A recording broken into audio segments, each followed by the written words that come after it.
Pernahkah kita tanpa sedar melabel seseorang sebagai nakal atau pelajar bermasalah? Kadang-kadang kita fikir hanya gurauan atau teguran, tapi tahukah kamu, label ini boleh memberi kesan besar kepada kehidupan seseorang remaja.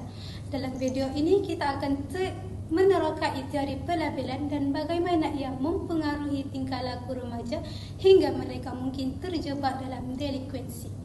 Teori pelabelan diperkenalkan oleh ahli sosiologi Howard Baker. Menurut teori ini, seseorang tidak menjadi devian hanya kerana perbuatannya, tetapi kerana bagaimana masyarakat melabel dan melayan individu tersebut. Dengan kata lain, cara orang lain bercakap tentang kita dan melayan kita boleh membentuk cara kita melihat diri sendiri.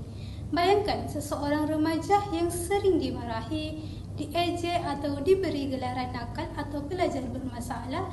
Lama-kelamaan, label itu mula mempengaruhi identitinya. Mereka mula berfikir, kalau semua orang kata saya nakal, baik saya teruskan je jadi nakal. Inilah yang dipanggil self-fulfilling prophecy, di mana label negatif secara perlahan membentuk tingkah laku sebenar.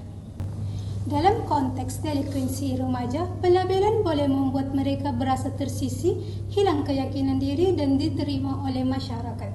Akhirnya, remaja ini mungkin terus melakukan tingkah laku negatif kerana mereka percaya itulah identiti mereka. Ini boleh merangkumi ponteng sekolah, bergaduh dengan rakan atau tingkah laku lain yang dianggap melanggar peraturan. Sebagai contoh, seorang pelajar yang selalu dimarahi di sekolah mula menjauhkan diri daripada aktiviti positif.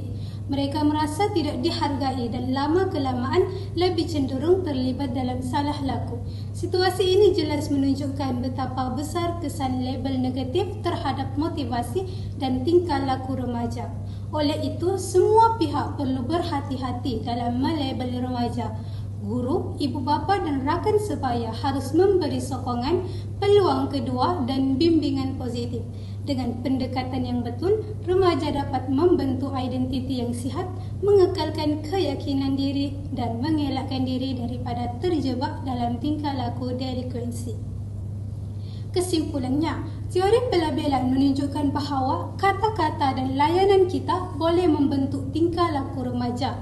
Dengan pendekatan yang positif, delinkuensi remaja boleh dicegah. Ingat, jangan cepat memberi label negatif. Sebaliknya, beri peluang, sokongan dan dorongan supaya setiap remaja dapat membina masa depan yang positif dan berjaya.